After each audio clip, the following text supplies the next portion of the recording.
we present Richard Handel as Nigel Strangeways, the detective hero of I Am Lucy Wragby, adapted by Molly Hardwick from Nicholas Blake's novel, The Sad Variety. I Am Lucy Wragby.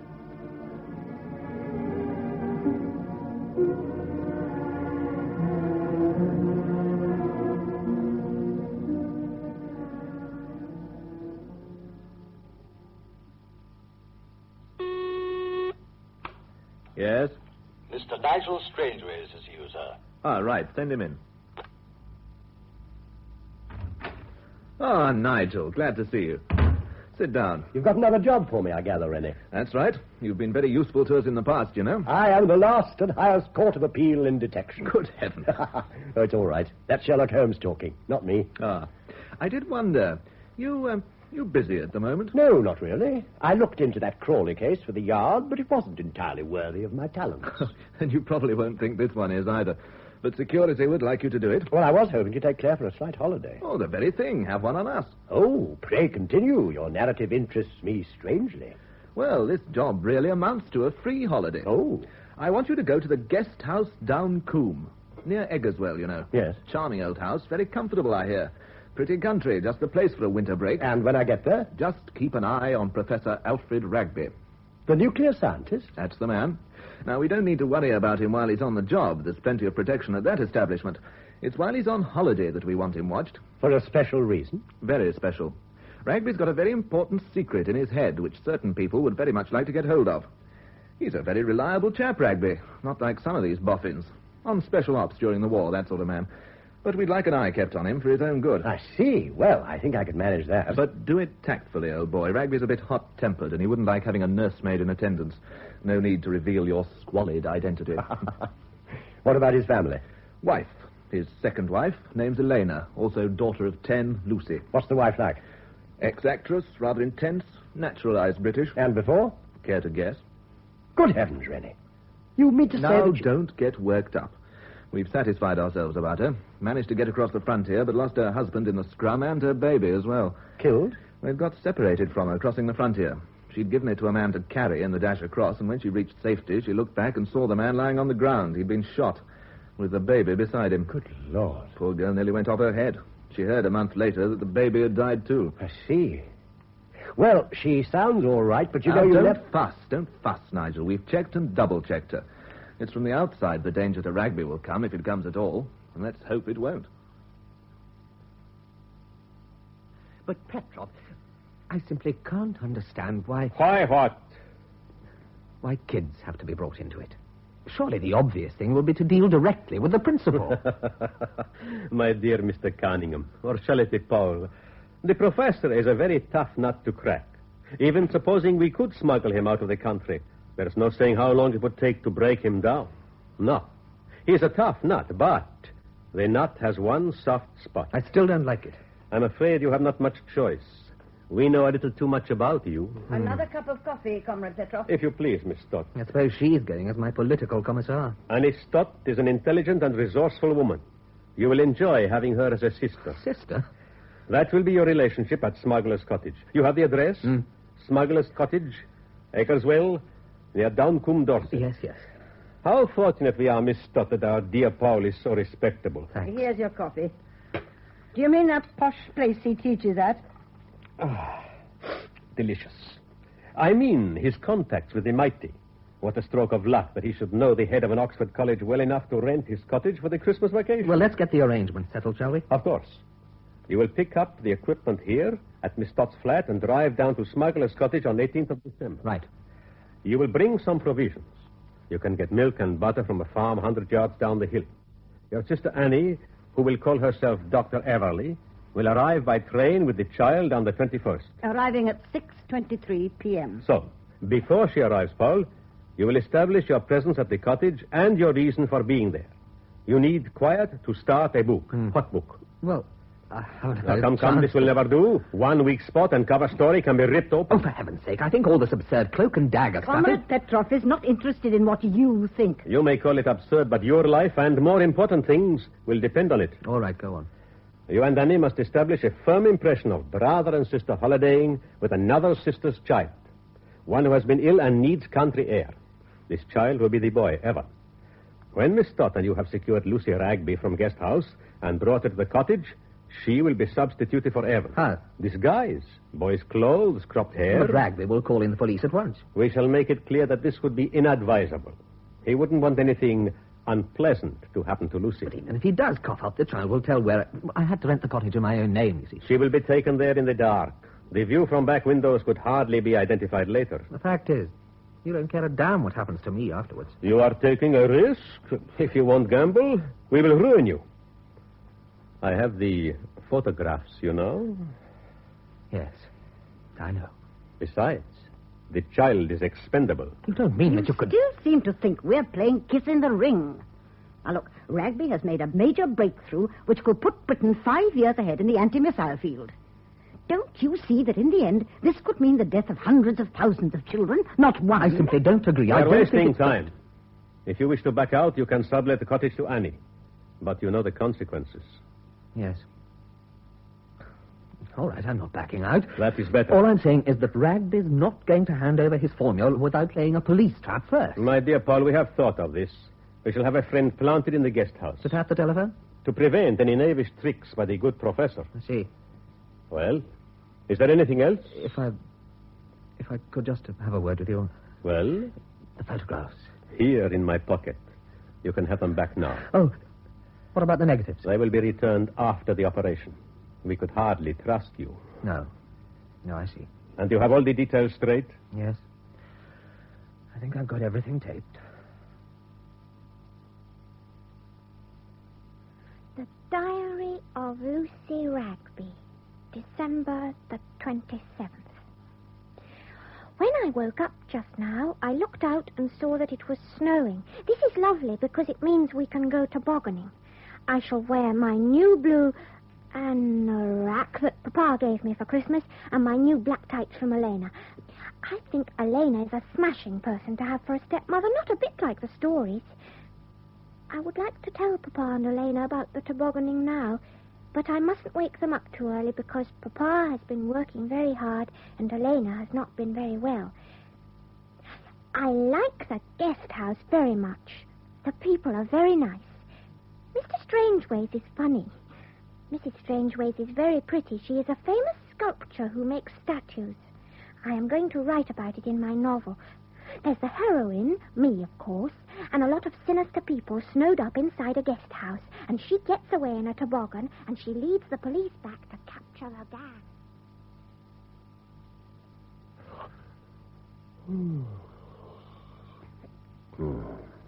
Claire. It's snowing. Oh, tell me later. Come on. Time for a nice, healthy 3 miles before breakfast. Ooh, horrible. Claire, Yes, Nigel. what do you think of them? This lot, the guests. You start. Well, Wragby's a pleasant chap. Lucy's delightful, precocious, but nice. And the wife's lovely. Yes. Yes, a wonderful ravaged face. And that white hair. Which is it for me, do you think? Ask her. Portrait bust? Oh, no. I'd like to do a full figure. Now I'll be weeping. Now I'll be weeping for her children. Yes. What about the other ladies of the party? Mrs. French Sullivan looks like a peevish pug. The Admiral's sweet, though. And Cherry Attison's a little girl pretending to be grown up. Well, if her name's really Attison, I'll eat my hat. Meaning? A runaway match, as they used to say. She's way above him, even if she does pretend to be a beatnik. No, desirable heiress. Father brandishing horsewhip, flight to Gretna. The old story. Well, you're often right. What about the man on his own, Justin Leake? Ah, a mystery so far. Very interested in the Attisons. But not after Cherry, I should think. Oh, I hope the snow holds today.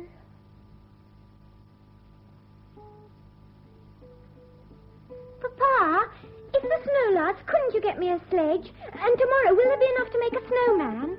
I expect so, darling.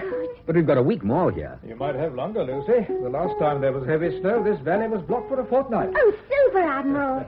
Mr. Addison, Some of us like to see the fire, you know. Oh, sorry, lady. Pardon me for living. In my youth, young persons were always trained to give place to their elders. I sympathise with you. Personally, I feel older than the rocks on which I sit. Dear me.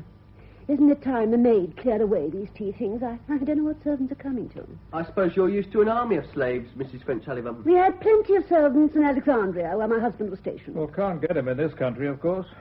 What's that badge you always wear, Mrs. Addison? A cycling club badge? No, CND. Campaign for Nuclear Disarmament. Really? You mean those dreadful marches?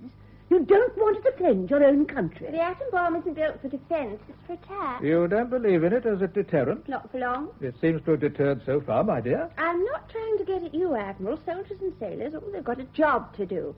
No, it's these scientists. Oh, hush, girl. Scientist, President. Well, I'm sorry, Professor, but I do. Oh, don't mind me.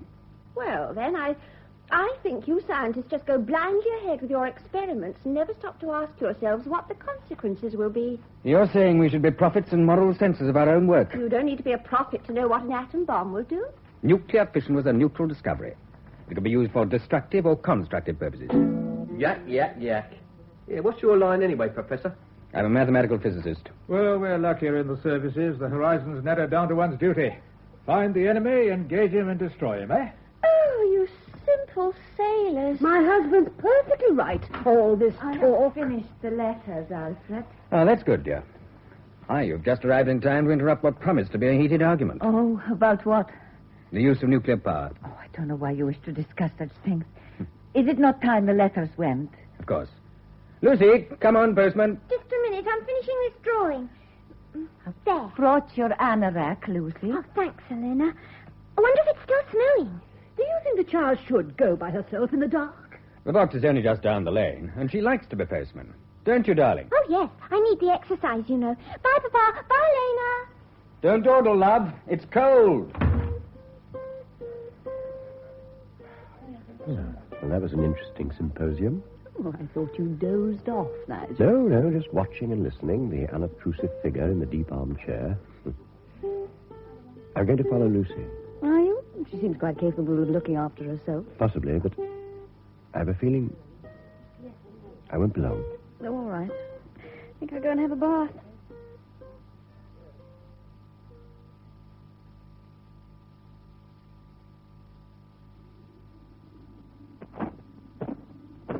Lucy! Lucy! Lucy, where are you?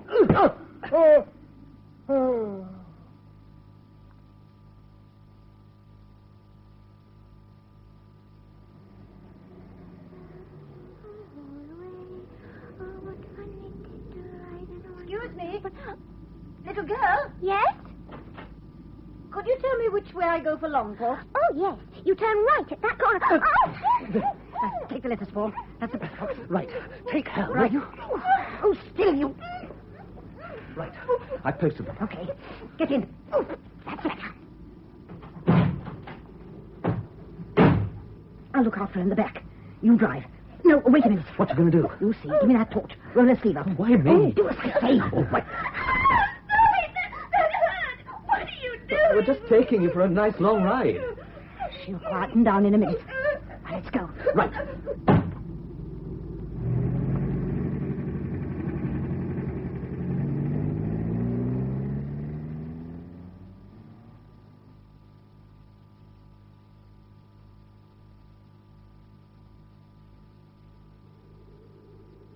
Lucy!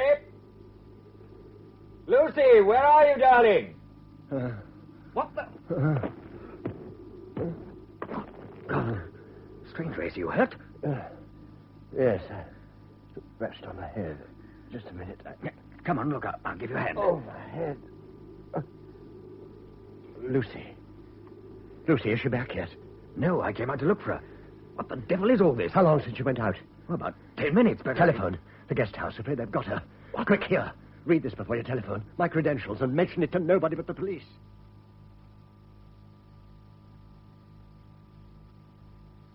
Well, a nasty wound, but I don't think your skull's broken. No, of course it isn't, or I wouldn't be talking to you. Now, come on, just bathe it and put some antiseptic on. Well, I've got it ready. Keep your head still. Ooh. Oh, I know. I'm sorry, darling. Claire, when I went out, did anyone follow me? Oh, let me see. Mrs. Wragby went upstairs. Mr. Leake left the drawing room soon after you. How soon? Oh, almost at once. So did the Attersons. That left the Admiral and Mrs. F.S. and me. What's all this about? Lucy's been kidnapped. Oh, Nigel, no. The village bubby's coming up. And I rang the doctor, too. How are you feeling? Terrible. But look, what use is a village constable? We want the county headquarters. He's getting onto them. Here's your credentials back. Why the devil couldn't security have let me know what was in their minds? Have you told your wife yet? No, I'm funking it a bit. She's devoted to Lucy. I don't want to alarm her until we know for certain. Would you mind if Claire broke it to her? No, indeed. I'd be grateful. Claire? Well, of course I will. I'll go right away. Lucy, where have you been all this time? Oh, I'm afraid it's me, Mrs. Wragby. Oh, what's the matter? Is it Lucy? I'm afraid so. Is she... Has there been an accident? No. She's been taken away, kidnapped. But that's impossible. Kidnapped? But why? We are not rich.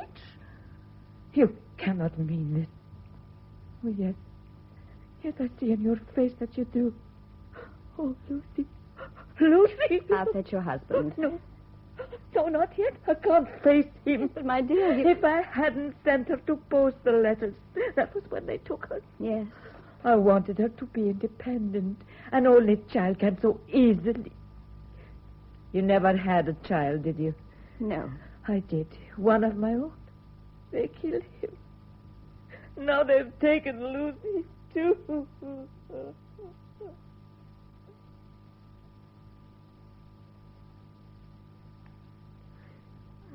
I am Lucy Wragby. I am Lucy Wragby. I don't know where this is, but I'm me. I've got pajamas on, not a nightie. That's funny. My arm hurts where she stuck that needle thing into me. Oh, my hair, it's all bristly and short. That's not me in the mirror. That's somebody else, somebody ugly. Oh, well. Face facts, Papa says. Always face facts, Lucy. I'm shut up, and I want to get out. Come on, Lucy. Hello! Is anyone there? Let me out! Let me out! Oh. There's no need to yell like that. Here's your breakfast. Thank you. What's your name? You can call me Aunt Annie. But you're not my aunt. And your name is Evan. E-V-A-N. Now, don't forget it. Evan. I suppose you've stolen me like the gypsies. You can suppose what you like. Where is this house? It's my cottage in Buckinghamshire. We brought you a long way last night. You slept all the way. How long shall I be staying here? That depends. When you've finished breakfast, put on these clothes. But those are for a boy. Yes. Oh. Please, can I have a paper and pencil? What for? I'm writing a story. I write a bit of it every day, and there's nothing else to do here. Very well.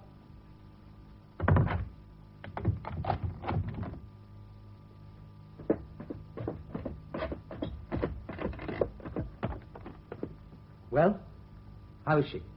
Awake. Eating her breakfast. She's a queer little girl, I must say. How do you mean? Takes it all very calmly. You'd prefer her to be in hysterics, wouldn't you, poor kid? I hope you're not Don't ill-treated. be a fool. She'll be well treated and she'll come to no harm.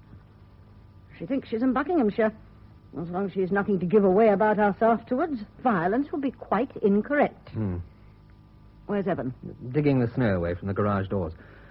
I need the car this evening to take him to the station. I shall need it earlier. My appointment's for midday.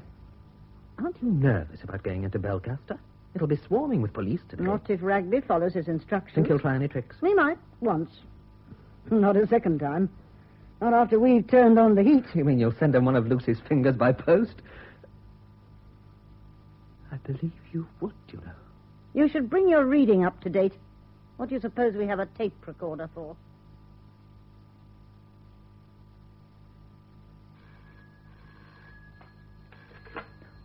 Hello? Professor Alfred Wragby? Speaking. I have a call for you from London. Go ahead, caller.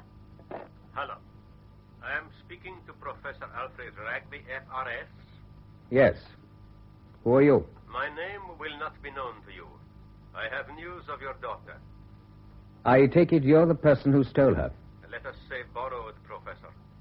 She will be returned quite soon if our transaction proves successful. Where is she? In London. Let me speak to her. That is not possible. I am in a public telephone box, alone. Yeah. Well, what's this transaction you speak of? You have something my friends need, Professor Wragby, in your head. We have something you need. I propose an exchange. So I imagine. Your methods of business are contemptible, of course. Hard words break no bones, my dear sir. For you, it's simply a question of how much value you set upon your daughter. Don't lecture to me. Get on with it. Very well. If you decide to complete the transaction, you will be at the General Post Office in Belcaster at noon today. You will find a long counter for writing telegrams on your left as you go in. At its near end is a holder containing forms for premium savings bonds. You will place a sheet of paper on which you have written your information at the back of these forms and at once leave the post office. And then I get Lucy back? In due course. Naturally, we should have to make sure it was the correct formula you had given us. Well, Professor, are you willing to close the deal? It looks as if this is a stalemate. If I refuse, you're back where you started. If I agree, I've no guarantee of getting my daughter back. You have our word for that. Your word? You refuse, then? Look, how do I know Lucy isn't dead already? Suppose I find I've exchanged a vital secret for a dead child. No. We do not kill people unnecessarily. Of course, I cannot answer for my friends in London. They are impatient. All right. You promise not to hurt her? I promise that, my friend. Then I'll do what you ask.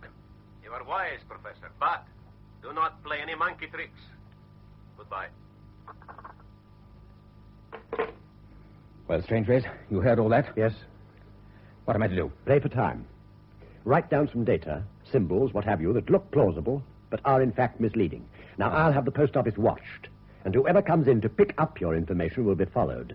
The trail may lead us to Lucy. But Lucy's in London, man. Didn't you hear him? I wonder.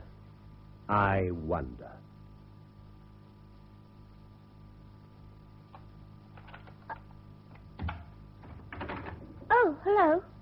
Do you know what this is? Yes, it's a tape recorder. Are we going to play with it? I suppose you can read. Of course I can read. Don't be silly. Oh, very well. I want you to read this into the microphone. It's a message to your father. You're going to send him the tape? Well, I shall let him have it. But why can't I talk to him on the now, telephone? don't interrupt.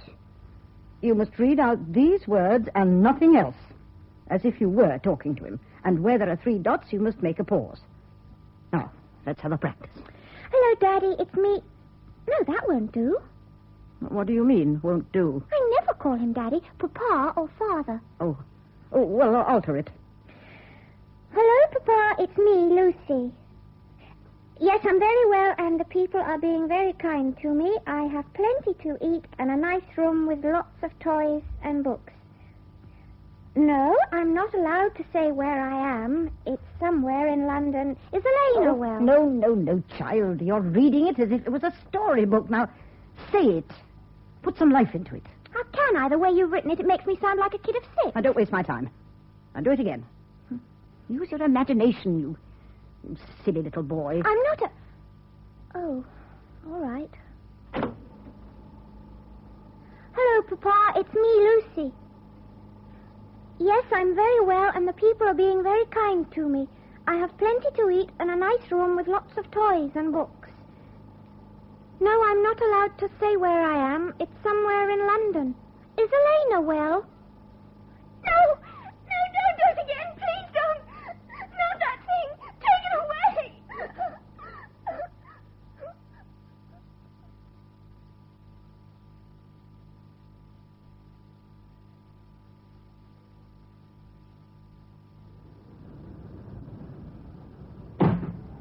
Right. The car should be all right here.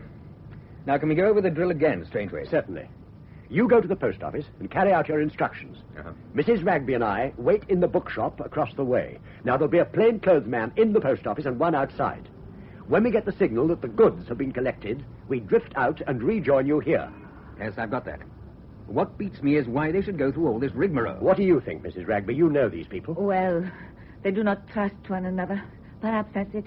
What's in your mind? Alfred, this man who spoke to you from London yesterday, he would not be the principal. His superiors may suspect him of being a double agent.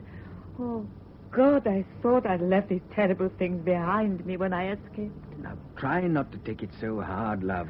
You're not to blame. What's the use of telling me that? Here we are. I'm sorry to talking interrupt. and- It's time you were going, Professor. Yes. Oh, Alfred. Don't worry, darling. This may lead us straight to Lucy. Come along, Mrs. Wragby.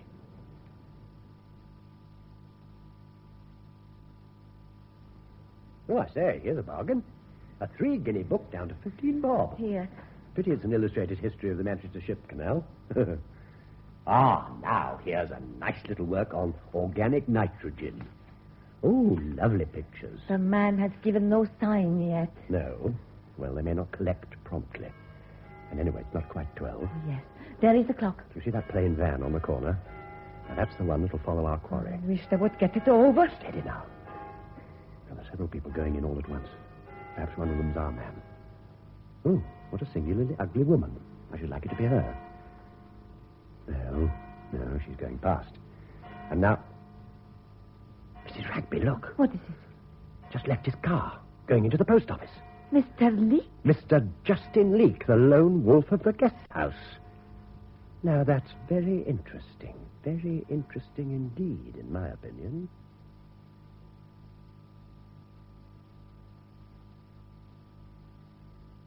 Well, there it is, Mr. Strangeways. Our men were watching all yesterday, and the fish never went near the bait. Yeah. I thought when Leake went in, we were onto something, Superintendent. Then he came out and the policeman gave no sign. No, he never even looked at the premium bonds holder. He just sent a telegram and left. What did the telegram say? Yeah. Sir James Allenby, The Red House, Altrincham, Surrey. Nothing to report yet, but one possible trail, Leake. Who's this Allenby? Big industrialist, isn't he? Seem to remember something in the papers about him. Yes, that's right, Professor. His daughter went off the rails or something. Oh, well, anyway, I shouldn't think it's relevant. And nothing else happened the whole day, Superintendent? No. Our chaps were on duty all day and all night. In that snowstorm, too. Nobody went near the thing. It's still there. So there's been a tip-off. Looks like it. The question is, who from? We've had all the calls from here monitored, of course. How could it be anyone here at the guest house? Nobody knows except us what the plans were. There are ways of finding out, Professor. And these people know 'em. That'll be it, Professor. Now, I'll listen in on the extension. Answer it, Alfred, answer it. Yes? I have a call for Professor Wragby from London. Wragby speaking. Go ahead, London. Your call to Downcombe. Hello, is that Lucy's father? Yes. You failed to do what you were told yesterday. That was foolish of you. Not only did you inform the police, but you tried to double-cross us over the document. It must not happen again. But it will. Then your daughter is going to suffer from your obstinacy. Suffer very painfully indeed. I don't believe you. I'm quite certain Lucy's already dead, you see. You are wrong there, Professor. She is in the room with me now. Lucy, come and speak to your father. Hello, Papa. It's me, Lucy. God. Lucy, darling, are you all right? Yes, I'm very well, and the people are being very kind to me. I have plenty to eat and a nice room with lots of books and toys. Where are you, love? No, I'm not allowed to say where I am. It's somewhere in London. Is Elena well? Yes, but she's... No, don't do it again. Please don't. No, that thing, take it away. My God. You see, Professor, Lucy is alive. But life can be very painful for her. And it will get worse the longer you remain stubborn. Hold yourself ready for further instructions. Goodbye. Lucy. It's a bit more than I can stand. That really was your daughter, Professor? Yes, so she is in London after all. I doubt it. Why? The call came from London. I could hear fairly clearly. She wasn't talking naturally, more like repeating a lesson or reading something. You're not trying to tell me that bit at the end wasn't natural. No. I'm afraid that was the real thing. But Was there a faint whirring just before she started? No, I wasn't. Well, I think it was a tape recorder. The thing was faked. Anyway, she must be alive. Yes. Whoever's got her would have posted the tape to London. Well, the inward call's here to monitor it. We'll find out where the call came from and pull the place to bits. You better alert your men for a wide local search, Superintendent. Whatever you find in London, it won't be Lucy. Well, I don't fancy our chances if this snow gets much worse. The snowplows are out down the valley. Looks like being worse than 1962. Still, we'll do our best.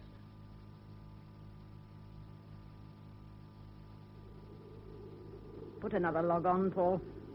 Glad to. Oh, I hate to be driving to the station this morning. Bad enough last night, with that blizzard raging. You're sure Evan caught the train? Oh, yes, bound to. I told you. I walked him to within 100 yards of the station. Had to turn back then and dig the car out of the drift. You should have taken him all the way. Made sure. And frozen to death during the night. But anyway, you don't seem to have done so brilliantly yourself. I told you. Wragby tried to double-cross us. No use running into a police trap. Oh, damn, the clock stopped. Oh, yeah. Put the radio on. All right. The speech will be broadcast in full at 10 minutes past 9 this evening in the Home Service. Lucy Wragby, the 10-year-old girl who disappeared from the guest house down Coombe, Dorset last night, is still missing. Police are making inquiries throughout the county and will concentrate particularly on isolated houses within a radius of 50 miles of Down Coombe. Help! When last seen, Lucy was wearing a blue anorak and a green and blue plaid dress. She has long dark hair, grey eyes, and a surgical scar beneath her left ear. Anyone who has seen a child answering to this description is asked to communicate with the local police. So, the blue bottles are buzzing. Did Petrov allow for this one? I don't understand. Petrov can't have convinced Wragby that the child was taken to London. Oh. Still, there's no great harm done. The people at the farm can't possibly find out that we've substituted her for Evan.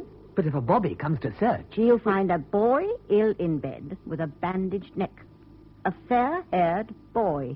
Well, you think of everything, don't you? Oh, somebody has to. Except the child's feelings. Now, look, if you're so sensitive... It's the phone.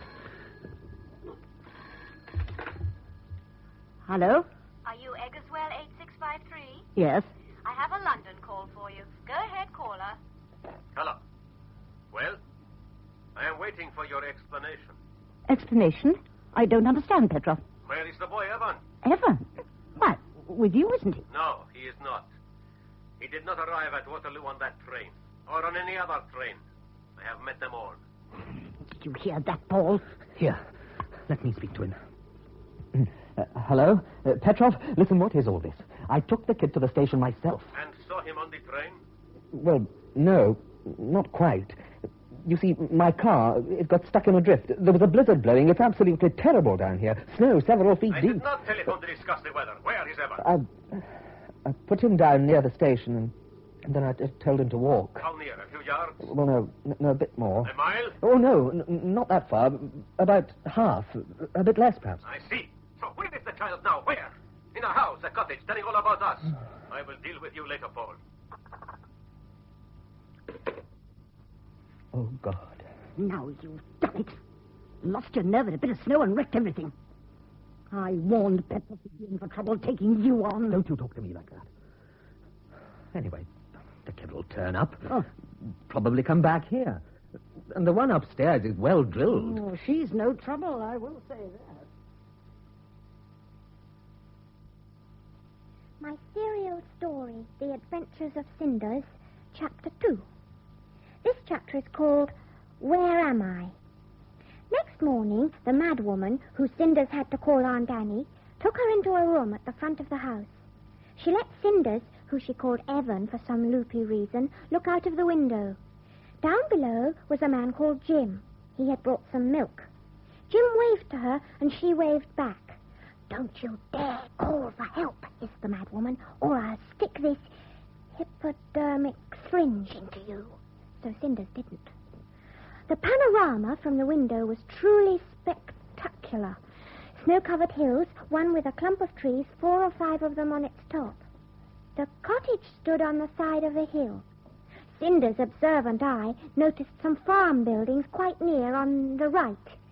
The window she looked out of had a sort of arched top and white wooden bars on it. Cinder's... Finished with your tray? Yes, thank you. What's that you're writing? My story. Oh. I thought it might be a message to your father. Well, if you were thinking of writing one, you can think again. Yes, I know. Oh, no nonsense, then. No nonsense. Cinder's thought about the man, Jim, who brings the milk. If she could drop a piece of her story out to him, the bit that said what her prison was like, he might understand and set her free. It's worth trying.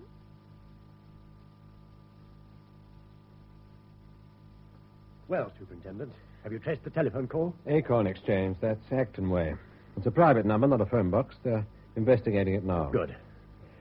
You wouldn't say the professor is up to some funny game of his own, would you? Quite certain he isn't. What about his wife? She knew about his plans to fool them with false information? Well, she was thoroughly screened by security when she came over. They say she's absolutely in the clear, but the only thing is... Yeah? She did go down to the village after breakfast yesterday to the post office. And there's a public telephone outside. She could have phoned them from there. Ah, Mrs. Wragby. Have you any news, Superintendent? I'm afraid not, but don't lose heart. I've got the best part of my force out looking for If Lucy. only I could do something. Perhaps you can, Mrs. Wragby. I'm sorry to be asking you more questions, but you might be able to help. Oh, yes, anything. Yesterday morning, you knew about your husband's plans to resist the blackmailers. Of course, we discussed it. Mm-hmm. And you walked down to the village later, to the post office, and telephoned someone. Yes. How did you know? The postmistress said you asked for change. It was a private call, I take it. Oh, I don't mind you knowing. I just remembered we'd been asked out to lunch by some friends by Lynmouth, and I wanted to explain to them we wouldn't be coming. Mm-hmm. Just as a routine matter, may I have their name and number? Mrs. Ellaby, Lynmouth, 263. Thank you. I wonder if you'd mind asking Mr. and Mrs. Addison to come here. Oh, of course. I hope I have helped you. Oh, well, that lets her out, Superintendent. I hope so. Well, let's see what the other parties have to say. Well, here we are. First brush with the police, eh? Please sit down. Let me see. Your name is Lance Atterson. Oh, so far as I know. Age 28. You live in Chelsea. You married Mrs. Atterson a week ago in a registrar's office. The Chelsea one? No. What does it matter? Which registrar's office? Oh, get with it, man. We got a pastor's man and wife staying in a place like this. I see, unmarried. And your maiden name, Mrs. Atterson? Smith. Are you sure? Miss Allenby? Allenby, what is all this? I think you know. Well, never mind. How long have you known Mr. Leake? We don't know him. He trails us like a parasite. Why? None of your business, copper. Don't be a fool, Lance. Can't you see they're on to us? All right, Superintendent. It's blackmail. On account of the fact that you ran away from your father's home with a fortune hunter? Yes, that's right. And he's my guardian, not my father. My name really is Smith. Frobisher Smith. Thank you. Have you a police record, Miss Frobisher Smith? I've not been in jail yet. I did get fined for sitting in Trafalgar Square. I see. You believe in unilateral disarmament. Every sensible person does. Would you say that betraying your country's secrets to an enemy advanced the cause of nuclear disarmament? Well, that'd depend. But if you mean, did I have anything to do with kidnapping Lucy? No, I didn't. I think it was an absolutely filthy thing to do. Thank you, Miss Frobisher Smith. I don't think I've anything else to ask you. Yes, I damn well think not. Come on, Cherry. Well, that clears up that. And confirms what I thought about Leake's telegram to Sir James Allenby. Well, now, what about tackling the French Sullivans next? Fine. Well, there's one thing, though. I fancy in this case, Mohammed better go to the mountain. Mrs. French Sullivan being the mountain. You've got it, Superintendent. I greatly dislike anything that smacks of tale-bearing, Superintendent. Any communication to the police, ma'am, is a privileged one. Right. Well, the morning after Lucy disappeared, as I was coming down to breakfast, just before 9, I passed Mr. Leake's door. Do you know what I heard? A woman was talking in there. Indeed. Did you recognize the voice? No, but she sounded rather distressed or angry. Well, that may be a useful piece of information. Now, ma'am, just a formality, you understand. You telephoned a wire to Belcaster yesterday morning. It said, do not accept offer, am writing. This is the most unwarrantable interference with my affairs. How dare you? You refuse to divulge any information about this message? Certainly I do. And I shall see that the Chief Constable hears about this. Uh-oh. Burnt your fingers there, mate. What's it all about? Well, the telegram was to a Mrs. Hollins, who keeps a dress shop in Belcaster. We've interviewed her. She won't discuss it. Oh, well, let's have a go at the Admiral, then. He might be a bit more forthcoming. Well, gentlemen, if you can tell me what it has to do with the case you're in charge of. Well, I'm concerned to check every outgoing call made yesterday morning, sir. The kidnappers have a contact here. It's a matter of eliminating the rest of you. I see, yes. Do not accept offer. Yes, it could look quite sinister. I can assure you that my wife is not an enemy agent, though. I think the telegram referred to Muriel's mink. Muriel's mink? Yes, I haven't seen it lately. I believe she must have asked Mrs. Hollins to dispose of it for her privately. Muriel wouldn't like to advertise, you see. She worries about keeping up social position and that sort of thing. I see, sir. I lost a lot of money speculating, and we've had to shorten sale. It comes hard on a woman. Yes, indeed. Well, thank you, Admiral. Thank you very much. Oh, not at all. I hope I've cleared it up. Poor chap. Lovable innocent. What is it about the Navy? Well, that leaves Mr. Justin Leake and his lady visitor. Woman?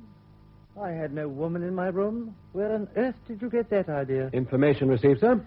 You've no explanation, then. You weren't playing the radio or a tape. Oh, the radio, perhaps. I've a transistor set. I sometimes put it on while I'm dressing. Can you remember if the program you were listening to had a woman's voice in it? Most of them do. Sorry, I wasn't paying attention. Very well. Thank you, Mr. Leake. When shall we be allowed to leave this place, Superintendent? Well, nobody can leave till the main London road is unblocked. Good morning to you. Well, that's all of them.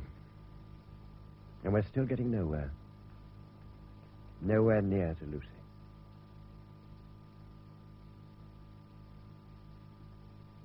Annie! Annie! Here, quick! What's the matter? Chimney on fire? There's a policeman at the farm, talking to Thwaites. He'll be coming here next. What shall we do? Well, what we arranged to do, of course. Now, look, I'll give the child some knockout drops and put her into the front room bed where Evan was. You keep him talking if I'm not down by the time he comes. But he may... Well, pull yourself together, lad. Don't stand there like a stuffed dummy.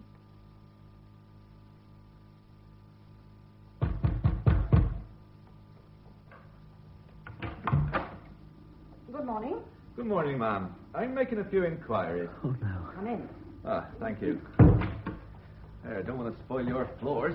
Bringing all this snow in. That's all right. Can't be helped. But this is Paul Cunningham. Mr. Paul Cunningham. And you're... Dr. Everly. Will you have a drink, Constable? No, thank you, I won't, sir. I'm making inquiries into the recent disappearance of a little girl, Lucy Wragby. Oh, yes. It was on the news. You've taken this cottage for the Christmas holiday, I understand, sir. Yes, rented it from Sir Henry. He's warden of my old college. I see, sir. Have you got anyone else staying here besides you and your... My sister? No, only... Our nephew, Evan. We brought him here for a holiday. He's had a bad go of bronchitis, and I'm afraid he's ill again. I'm a bit worried it might turn to pleurisy. Oh, dear, I hope not. Do you mind if I take a look at him? And incidentally at the rest of the house? Not at all. Go ahead. Why, I suppose it's all right. Oh, just a formality, Doctor. Oh, come on, then. Might as well see the downstairs first. There's not much of... And the little boy's in here, is he? Yes, but he's asleep. Well, duty's duty, Doctor. Oh, very well. But don't disturb him. Too much. He's under mild sedation. I see. He looks very flushed. Yes, he's feverish just now. What's wrong with his neck? Glandular swelling. We're keeping it covered. Ah, poor little chap. You're a pretty little nipper. Hope he'll soon be mending. Come on. Let's leave him in peace. What is the point of all this? I thought you said it was a missing girl you were looking for. Well, sir, it's thought that the kidnappers may have tried to alter the child's appearance. But they can't alter the child. Don't you fret, sir. The child answers to the description Mr. and Mrs. Thwaites gave me of your nephew. Any rooms at the back of the house? Oh, just a spare bedroom. Better just put my nose inside. This it? Mm-hmm. Here, you didn't tell me there was another occupant in the house. Oh, but there isn't. Just the three of us. Well, somebody's been sleeping in that bed, though. Oh, Why, you forgot to make it, Annie. Evan's been using this as a sort of playroom, yes, Constable. We made him lie down for a rest on the bed every afternoon. Quite, sir. Well, I'm much obliged. Sorry to have troubled you. I must be on my way now. Don't bother to show me out. I can find my way. Good day to you. Goodbye, Constable. Well, that was a near thing. You forgot to make that bed when you moved her into the other room. I know, but you covered up well. Oh, how much longer shall we have this child on our hands? That depends on Petrov's next move. Only we could be sure what's happened to Evan. Well, he can't have given anything away, or we'd be in jug by now. You know what I think? What? Evan did get to London all right, and Petrov's pretending he didn't.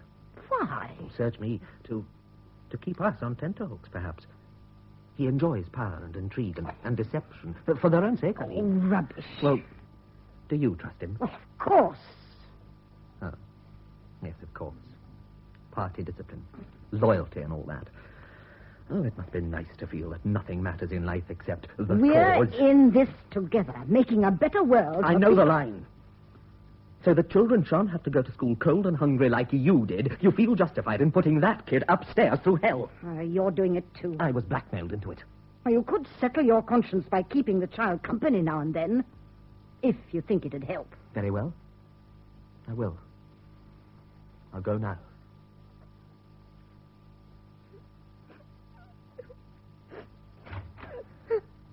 Hello there, Lucy. Oh, You're awake now.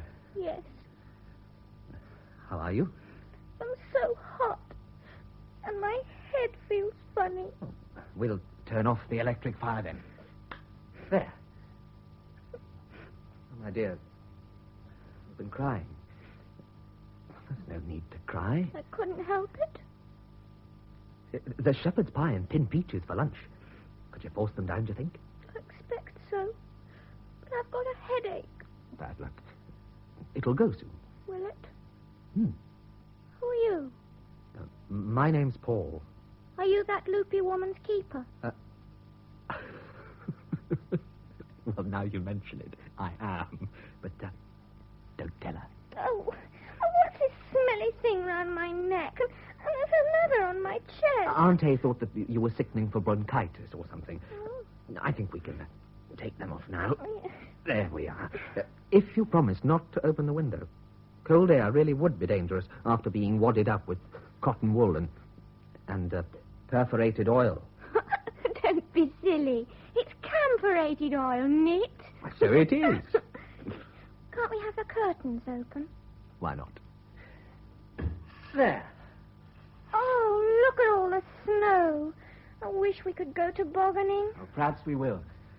One day. Oh, when? Tomorrow? It may all melt before you... Now, Lucy. You're not going to start crying again, are you? That's not fair. You can't expect me to feel happy here. You're well looked after, aren't you? But I want to go back to my father and Elena. I don't know why you're keeping me here. You will soon, I hope. Go back to the money. I had some horrid dreams this morning. I dreamt I was looking everywhere for Papa, and I couldn't find him. I'm sorry, Lucy. Can I stay in this room, please? It's so dull in the other one. But all your books and toys are in there. Couldn't you fetch them in here? Well, I'll see what Annie says. But, Lucy, do you know what parole means? It's what prisoners give. Yes. Well, will you promise not to try and escape? You couldn't get far anyway. The roads are all deep in snow. Promise? On your honor? Of course I'll promise. On my honor. Yes. Can I have some paper and a pencil now? I want to write my story. As it so happens, I've got some paper in my pocket. And a pencil. I'm a writer too, you know. Oh, thanks. Well, now. Ready for lunch? Headache gone? Yes, please. Fine. I'll go and bring it up. Now, where was I? Chapter 2. Cinders thought about the man, Jim, who brings the milk. If she could drop a piece of her story out to him, he might understand and set her free. As long as she stayed in the front room, she would see him. If the window opened... Yes, it does. Cinders could wait for Jim and throw the piece of paper out, folded up like a paper dart. But Jim would think it was just a kid's game, throwing darts. What if Cinders were to write something on the back of it? something saying the finder would get money. Yes, that's it. The finder should post this at once to Professor Alfred Wragby, the guest house, Downcombe. Reward of £5. It is a scientific experiment. Yes. The finder should post this at once to Professor Alfred Wragby.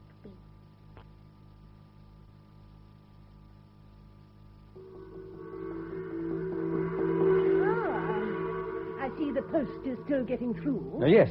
No news yet, Professor? No, afraid not. I saw you had a letter, and I wondered... Oh, just a business one. Oh, I'm sorry.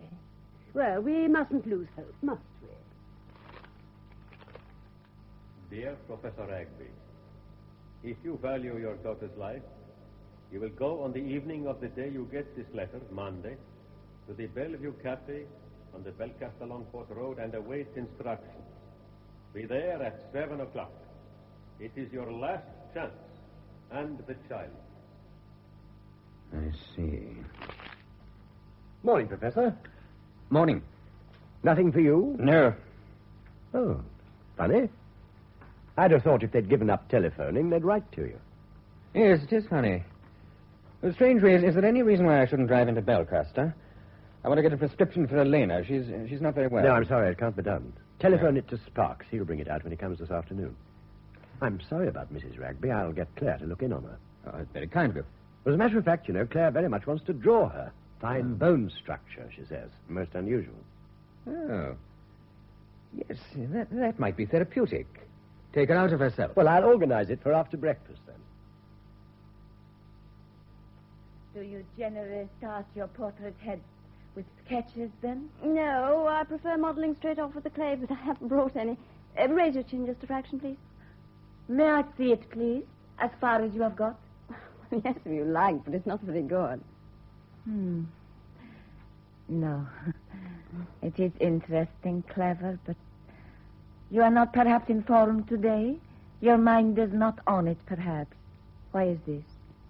Elena, I must tell you, I'm here under false pretenses. I'm afraid Nigel believes you were a party to Lucy's kidnapping. Oh, no! This is beyond everything. Have you gone mad? I hope Nigel is wrong. He has sent you to spy on me. Oh, it's not a question of spying. Someone here informed the kidnappers about your husband's plan to outwit them and trap them at the post office. Only you and Nigel and the police knew about it. Why does not Mr. Strangeways come and make these accusations to my face? Well, he thought you might be able to speak more frankly to me. Speak about what? Well, Nigel thinks you must have known Lucy was being kidnapped. Oh. When I came up here just after it, before I actually told you, you were distressed. Yet she hadn't been missing long, and you hadn't even come downstairs to ask about her. Yes, but don't these policemen understand that a woman, a mother, may have premonitions about a child? I felt something dreadful had happened. Oh, Nigel. Excuse me, Mrs. Wragby. Do you mind if I have a quick look round your room? I believe you are mad. Why are you looking at this skirting board? May I move this chest of drawers? But why? For what reason? Splendid. Mrs. Wragby, I think I owe you an apology. You certainly do, breaking into my room like this. Please explain. Look, there. There's a hole bored through the wainscot. Do you see? And a few fragments of sawdust. A microphone was out of sight behind this chest of drawers. The wire ran through this hole into... Whose is the room next door? Mr. Leeks? So the voice Mrs. French Sullivan heard in his bedroom that morning was yours. But I've never... What morning? The morning after Lucy disappeared. You were discussing with your husband his plans for dealing with the kidnappers. Leek must have listened in and tipped them off. Thank God we know this. You will arrest him now. No, not yet. We can't afford to. If Leek knows we know about it, he'll not attempt to contact the kidnappers again. No, I must ring Sparks at once. Well, aren't you going to question Leek at all? No, but I think I might have a chat with his closest contact here, Mrs. Atterson, or rather Miss Frobisher Smith. Yes, I'll take her for a nice walk. So what was Leek's proposal? The idea was that I should make him monthly payments until I came into my money and then give him a slab of that. But you refused. I certainly did. Oh, look, there's a hair. Do you see it? Look, isn't it pretty? Oh, well, never mind about hairs. Why do you go about with Leek so much, you and Atterson? Well, that's not my secret. Shall I ask Atterson, then? Oh, no. Oh. Well, all right, I'll tell you. You see, when Leek found he couldn't get any change out of me, he started putting the bite on Lance. He'd evidence that Lance peddled tea. For reefers, you know. Oh, I see. Oh, pertinacious fellow, Leek. And did he ever hint at anything else you might do for him? We might forget about the money if...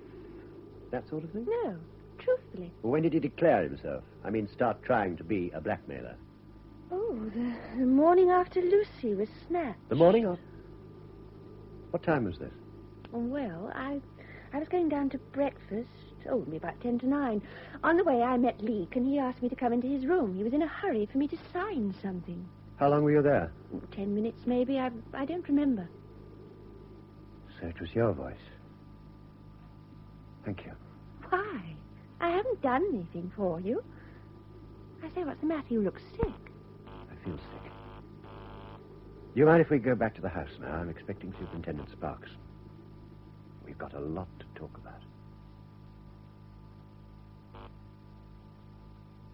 Well, a lot of blanks so far, Strangeways. No clues at all at the Acton flat the telephone call came from. Owners abroad, tenant untraceable. And nothing about Lucy yet? Nothing. We've combed nearly all the likely places hereabouts. Oh, it's getting me down. I only wish you could break through to the contact at this end. What, the informer? I think I know who that is. You do you? Yes, but I'd rather you didn't act on it for the moment. You see, it... Oh, I'm sorry. I didn't know you were here, Superintendent. Oh, that's all right, ma'am. Well, it's just that, Nigel, Elena's terribly worried. The professor seems to have vanished. What? Vanished? She hasn't seen him since before tea, when he said he was going to write some letters. Your plainclothes man saw him going into the writing room, but nobody else has seen him since. I better start alerting the force to set up roadblocks. No, you'll hardly need to. Most of them are blocked by snow already. He made sure of getting away before dark. Do you think he's gone, then? Given in to them? Oh, I can't believe it. He's not the type. No, we failed to find Lucy, so he decided he must try himself. His only hope was to meet the other side's agent and try to make some sort of bargain. Something like, I'll give you what you want when you've shown me Lucy alive and let her go. And then he'll hold them off as long as he can.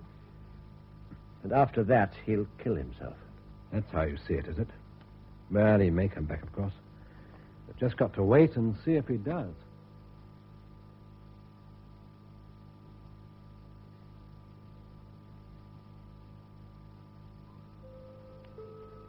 Oh, that's it. We might as well go to bed. I really don't know how you can sit there, Mr. Leek, playing patience hour after hour. Mental discipline. If one must be shut up here, the mind might as well be occupied. Worldly goods are but shadows of the eternal. What's that? Oh, that's what the fellow says who wrote this book. Indian mystic sort of chap. Very interesting idea, that. In that case, we could do with a few more shadows. Well, it's almost time for the late news bulletin. Don't you think we should hear it? Surely we'd have been told first. Nevertheless, I think we should. Claire, will you bring Mrs. Wragby downstairs, please? Oh, must I? She's so Please, worn out. Claire. I think she should listen with the rest of us. All right. Do you think the professor has gone over, Mr. Strangeways?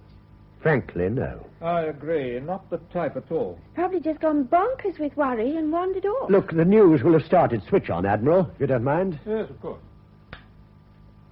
Snowfalls brought chaos all over Britain during the day. In parts of Kent, Sussex, Hampshire, and Dorset, communications have almost come to a standstill.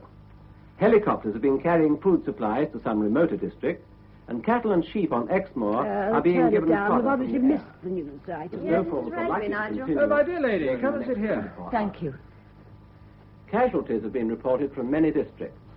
On the M2, snow caused a pile-up of 6 cars, in which 2 people died. A snowplow clearing a road in the vicinity of Longport, Dorset, this evening, turned up the body of a child. Oh, no. The body, that of a boy of about 10, had been lying buried in a drift for several days. There were no signs of violence upon it. It is believed that the boy may have died in a blizzard while making his way towards Longport Station. A zip bag containing articles of clothing was found near the body, and the boy had the return half of a ticket to London in his pocket. His identity is at present unknown. Poor little He's the same age as Lucy. There were no name tapes or other distinguishing marks on the boy's clothing. The only clue is a thin silver medallion about the size of an identity disc worn on a chain round the boy's neck. On one side is embossed a phoenix rising from the ashes. On the reverse, an engraved inscription. Admiral, help me. We'll carry her upstairs.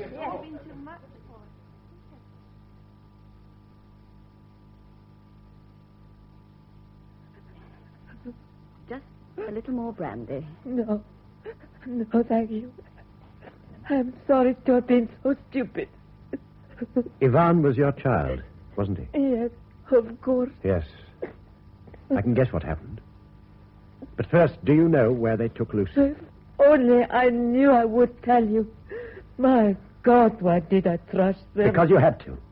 For the chance of being reunited with Ivan. Yes, you are understanding. Perhaps if I could have had another child, I tried to love Lucy. I did love her. But she was not my own. Tell me how it all started. They got in touch with me last September. They told me Ivan was alive after all. And you believed them? Not at first. Oh, no. But they told me about the medallion and about a birthmark Ivan had on his body. The frontier guards who had shot at us picked up the baby and found it was alive. At first, he was kept by a farmer and his wife. Then he was sent to a state orphanage. And when you knew he was alive? Nothing else mattered except to save him. To try to give him back the years he had lost. Alfred's formulas, what did they matter compared with my own flesh and blood? Yes, but there was Lucy. They promised me she should come to no harm. And again I believed them. When they had your husband's secret, Lucy would be returned to him. And you and Ivan I was to meet Ivan in London. They would smuggle us back to our own country. But why, if they meant to double-cross me, why bring him to England at all? To be substituted for Lucy, I'm afraid. I imagine they'd take a house in the neighborhood, bring Ivan to it, so that the neighbors would know that there was a child in the house. And then when they'd used him, those devils killed him. No, he had the return half of a ticket to London in his pocket. If they meant to kill him, they wouldn't have bought a return. No, my guess is that they meant to put him on a London train and found the road blocked and told him to go on by himself. Then they did murder You him. must give us all the clues you can, Mrs. Wragby. What about the phone call you made to tell them about your husband's plans? Now, what was the number? I'm sorry, it has gone through my head. They told me I must memorize it. I must not write it down. But you can remember if it was a local one. Oh, yes, it was the Longport Exchange. Who answered you? It was a woman. Surely it wouldn't have taken Lucy to the same house whose number you were to ring. Well, anyway, we're a little further. They were aiming to take Ivan to Longport Station, so Longport must be the nearest one to the hideout. Perhaps Alfred is with Lucy now. Oh, he must be in deadly danger. Oh, why do we sit here doing nothing, talking? The police must start searching again. But I can't just press a button and start the whole operation. I'll see that Sparks moves his men in as soon as it's light. Very well. In the morning, you will take me to the superintendent and I will make a statement. There is only one thing. Claire. Yes, my dear. Will you do one more kind thing for me? Sit up with me a little longer. I cannot bear my own company. Well, of course I will. Well, I might as well get some sleep. Nothing else is likely to happen tonight. Well, it sounds as though something might be. Yes, I'd better go and answer it.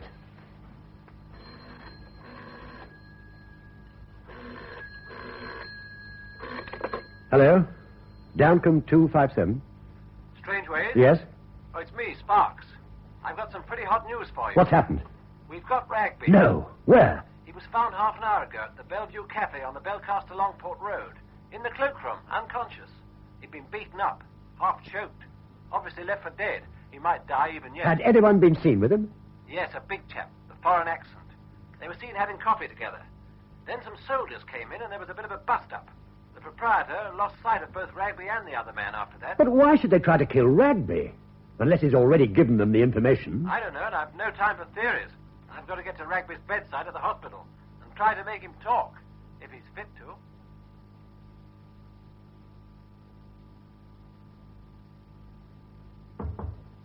Elena, you awake? Yeah. Come in. Nigel, is there any news? I've been awake all night since the telephone call. There's no more from Sparks yet. It sounds as though your husband hasn't recovered enough to talk. But look, the post's in. And there are some letters for him. I thought we'd open them together. Very well. Well, now, I'm going to open this one myself. It's addressed in capitals. Some anonymous crackpot, I expect. Oh, there are always people who must reproach. Well, it almost looks like a child's writing. Huh? What's this? The finder should post this at once to Professor Alfred Wragby, FRS, the Guest House, Downcombe. It is a scientific experiment, reward of £5. There is writing on the other side. So there is.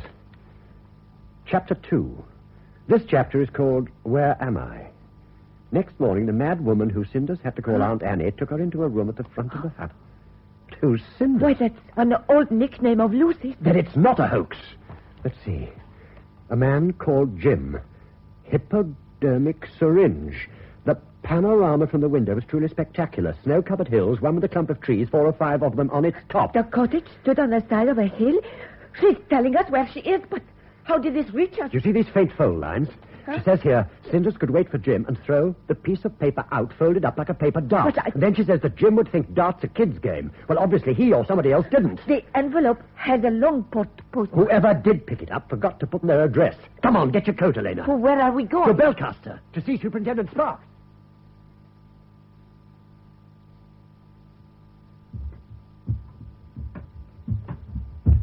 What the hell's that? It's Lucy. She's skipping to get her ankle strong again. What's wrong with her ankle? She twisted it when she tried to escape last night. She damn nearly did escape. If you hadn't been so quick after her, Annie, and got your delirium story into Mrs. Thwaite. I happen to be efficient. Oh, there's no need to keep going on at me. I'm sick of this. If I'd had any sense, I'd have cleared out last night and taken Lucy with me. Sense? You didn't clear out because you were afraid of your own skin. Afraid of getting caught by another blizzard. And dying in it like that wretched boy. You're like the Chinese water torture, aren't you? How far from the station did you leave him? I've told you a dozen times. A few 100 yards. And I didn't leave him to die. Oh, have it your own way. You left him, and he died. Shut up! Don't you see the point? This will bring the police swarming all over the district. We've simply got to clear out while we've a chance. We're waiting here till Petrov comes or rings. Petrov will have heard the news last night, too. He'll be making tracks back to London. You see? What's that? What did I tell you? He's here. Oh, no. Come in, Petrov. So, here you are. All nice and cozy. I've had a long walk. I'm hungry. I'll get you something. No. Sit down. Talk first. Food later. You've got it. The information? No. But, well, isn't Wragby with you then? Professor Wragby is with his fathers. I don't understand. I had to dispose of him. I strangled him, in fact. Are you cold, Paul? No, why? You are shivering. Well, what happened then? He had agreed to give me the information after I brought him to his daughter. But some soldiers came into the cafe and a policeman. I realized Wragby had double-crossed me, so I pushed him through the back door and silenced him. And it's all been for nothing. We haven't even got the formula. We would not have got it if I had been arrested, would we? Suppose not, but... So we've got to pack it in. Shut up. Why did you not return the boy to London as you were ordered? Is he back here yet? He's dead. His body was found yesterday in a snowdrift. Didn't you hear the news last night? Dead? Explain, please. Paul. I told you on the telephone. I did drive him to the station. Then the car got stuck and I... You lost your nerve, I see. I made an error of judgment in choosing you. It must be correct. Petrov, I didn't mean Have you to... also lost the other child? No, of course not. She's upstairs. You can hear her skipping. I hope you enjoyed her company. You won't have it much longer. You're taking her away? We shall all be leaving soon for various destinations. Unfortunately, your bungling makes me alter my plans. Is the professor really dead? Oh, yes, indeed. When I kill someone, he does not come to life again. Never mind, Annie. You have made no mistakes. Thank you. As for you, Paul... Petrov, please let me explain. Get me some food, look sharp, and plenty of black coffee. Oh, yes. Yes, of course. Right away. Honey, we must talk quickly while he's out. Yes. If anyone interrupts us, I am Evan's father. Come to take him home. Mm-hmm. Now, here is my plan. You will pack your things, put everything in the back of Paul's car. Mm-hmm. The 4 of us will drive to where I left my car in a wood about 2 miles away. Mm-hmm. We must leave in half an hour's time. Can the car get down the track to the village? Oh, yes, Jim Thwaites has beaten it down with a tractor. Good. Then we drive to the drift where my car stopped. Mm-hmm. We drive ours deep into the drift as we can. We walk through it, get into my car, and drive towards the main road west. I have contacts in Plymouth. But... What's the matter? What do we do about Lucy and Paul? Quite simple. We leave them in Paul's car. Oh, but... Just before we leave, we have little stirrup cup, the four of us, you see. In two of the cups, you will put knockout drops. Knockout? By the time we get to the drift, two of us are asleep. Good.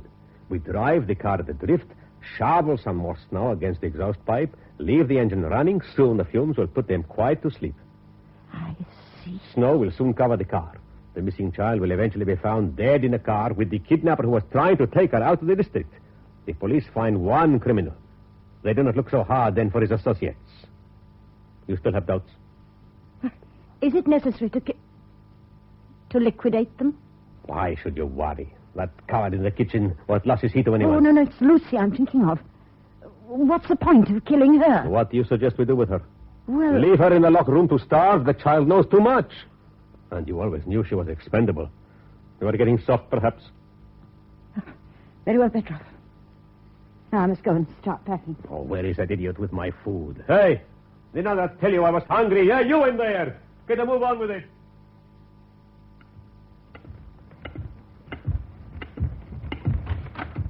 Who's downstairs, Aunt Annie? I saw a big man. Hush.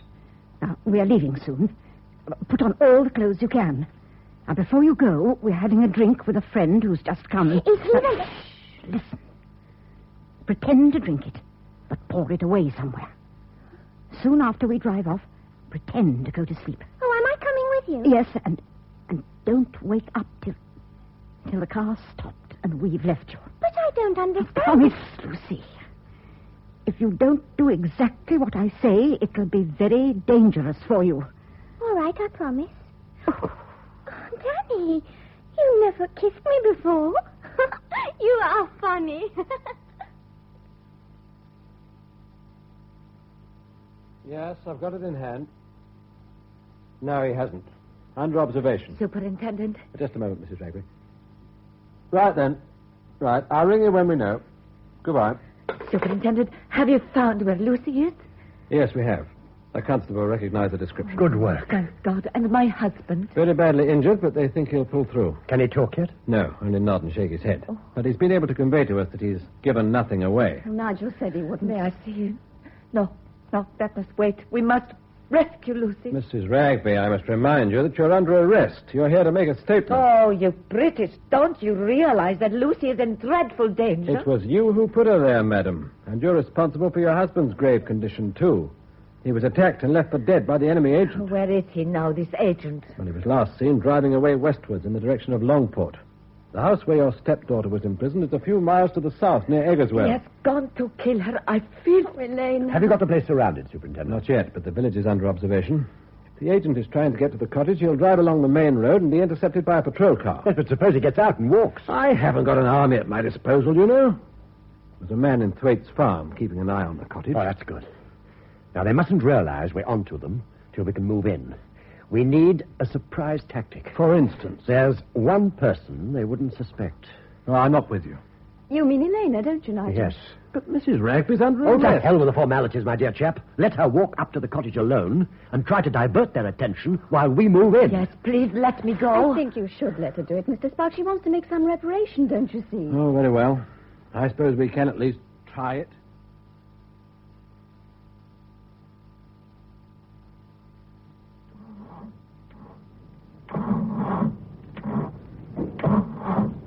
Oh, curse the thing.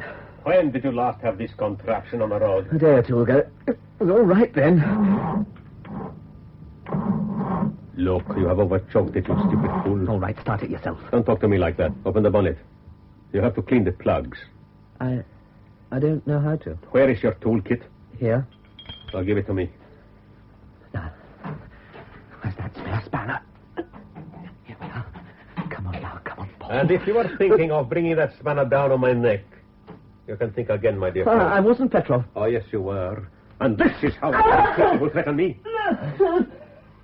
You will not try it again, I think. Oh, God. Oh, my cheek. You've broken the bone. Oh. That is better. Hey, you! Get in the car. Oh, yeah. Leave her running for 2 or 3 minutes to warm up. I am going into the house.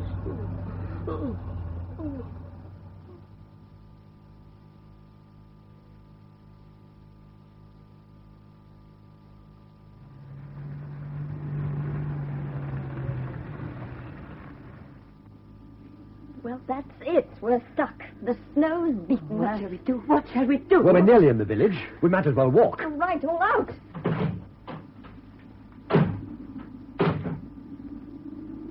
The police car's stuck as well. I'll give them a hail.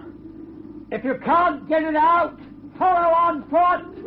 Nigel, look. What? The tractor stopped by the pavement. Perhaps that is stuck too. No, I just saw the driver get out and go into that shop. There he is, coming out again. Hi. You want me, miss? Yes, will you lend us your tractor? Lend you my... Whatever for? Look, it's pretty urgent. We've got to get up to Smuggler's Cottage. Oh, nothing wrong with young Evan, is there? I said, you're not by any chance Jim, are you? Who delivers milk to Smuggler's Cottage? That's right, mister. Did you pick up a paper dart outside the cottage the other day? That's right. And posted it? No, mister. Shoved it in my pocket and thought no more of it. My own kids started playing with it, I remember. They must have posted it. Oh, God bless them. Come on, Nigel, we can't waste time. No, that's true. Look, Jim, we're the police. We've got to rescue a child in deadly danger. Now, look, can we borrow your tractor? Why, of course. If you can get on it. Right. Now, there's not room for all of us. You'll have to stay behind, Claire. Come on, Elena, hurry.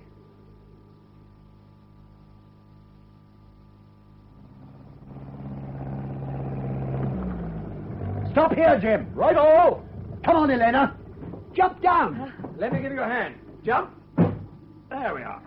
Where will you be, Nigel? In the farmhouse, waiting to move in on the cottage. If the child's alive... The child is alive. We've got to act on that assumption. Right. They'll try to take her up with them. They can't get very far, but I daren't risk her being involved in a gun battle. Mrs. Wragby, it's all yours now. Yes? Try to keep them talking as long as you can, and try to keep them away from the windows. I understand.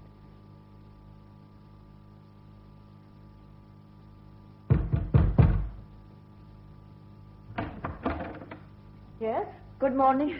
I've come to ask about... Oh, that's very kind of you. Evan's better. His father's come to take him back to London. We're just off our... Ivan's father has been dead for years. I'm Ivan's mother. What? I didn't know. You must go. You can't stay here now. You won't push me out. It's Lucy I've come for. Where is she? Oh, it's you, Petrov. How did you get here, Mrs. Wragby? I drove up to the village, inquired for this house, then walked up. And how did you know about this house? Lucy managed to smuggle a message out. Somebody posted it to my husband. It reached the guest house this morning, and I opened it. You opened it? My husband could hardly do so, being in hospital. Hospital? You didn't quite succeed in killing him. Don't look so alarmed.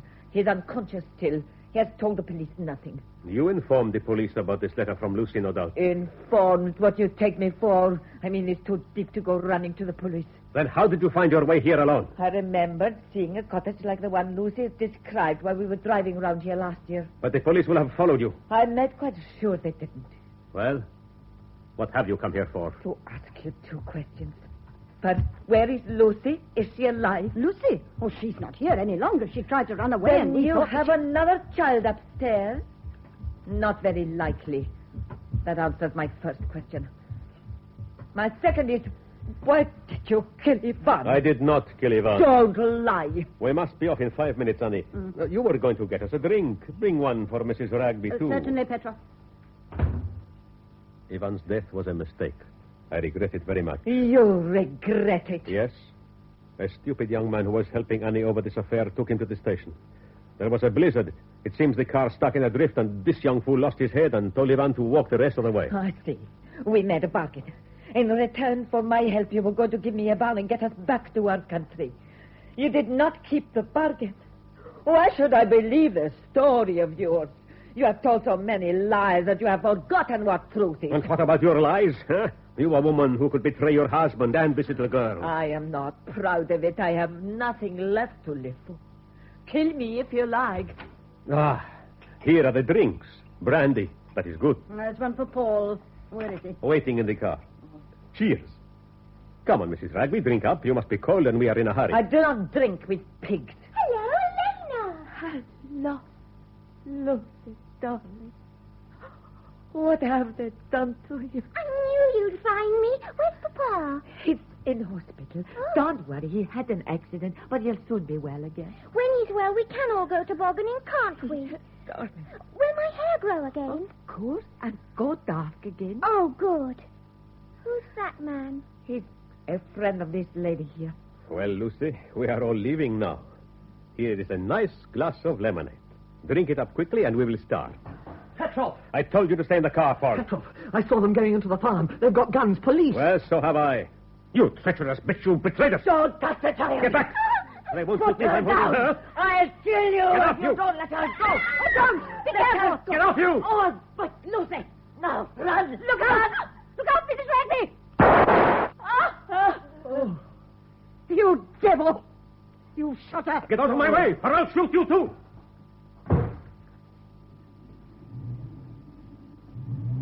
He's getting away! Jim! Drive the tractor out! Block the road! I'll try! Don't know if I can, though! He'll never do it. Petrov's got too much of a start. No, he hasn't. Jim's getting up speed. The road's too narrow. He'll never... He's done it! He's rammed the car! My God, what a mess! Petrov won't get out of that alive. Nigel! What is it? Who was driving that car? It was Petrov. And if he isn't dead by now, with that great monster on top of him, he soon will be. Claire, what are you doing here? I told you to wait in the village. Oh, I couldn't. I had to know. Petrov might have run you down, darling. He was driving like a madman. Come on, Sparks. We'll go and help Jim move that tractor. Oh, I see your men have moved in on the cottage. Deacon's coming out. What's happened inside, Constable? Oh, the kid's all right, sir. Mrs. Wragby's dead. She tried to stop him taking the kid away, and he shot her. We've got a man and woman under guard. Well done. Thank God Lucy's safe. Claire, will you go to her?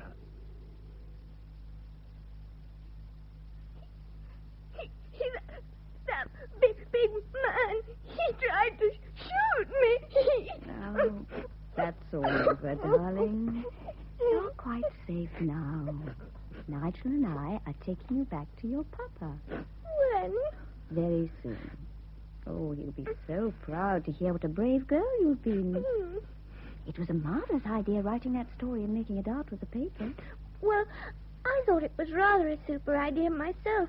But I never thought you'd get the letter. Ah, but we did, Lucy. And then we all piled into cars and drove here at blinding speed through drifts and fields and farmyards. No, you didn't. Yes, we did. Scattering ducks and hens and pigs before us. And Elena came with you. Yes. Yes, Elena was the one who really rescued you. I know. She snatched me off that man and told me to run. And I ran into this room. And then there was an awful bang. Claire, will you tell her? Darling, the man shot her. She died saving you. She was a real heroine, Lucy. Never forget that. She wasn't sorry to die because she knew you were safe. Oh, poor Elena. Papa will be dreadfully sad. You'll have to be extra nice to him for a bit. That man won't be coming back, will he? No, Lucy, he won't. He was trying to escape in the car, and your friend Jim drove into it with his tractor. You mean killed him? Yes. The tractor squashed the car flat with Petrov inside it. Good. Sardined him. Sardined him is just about right. Can we go and see Papa soon? Yes. Come on. Let's go now. That was Richard Handel as Nigel Strangeways in I Am Lucy Wragby, adapted by Molly Hardwick from The Sad Variety by Nicholas Blake. The rest of the cast was as follows. Rennie, Stephen Thorne. Paul Cunningham, Michael Deacon. Petrov, Julian Summers. Annie Stott, Anna Burden. Lucy Wragby, Elizabeth Proud. Claire Strangeways, Gudrun Ure. Admiral French Sullivan, Norman Claridge. Professor Alfred Wragby, Duncan Carse. Mrs. French Sullivan, Noel Hood. Lance Atterson, Walter Hall. Cherry, Barbara Mitchell. Justin Leake, Humphrey Morton. Elena Wragby, Joan Matheson. Superintendent Sparks, Preston Lockwood. The play, which was recorded, was produced by Betty Davis.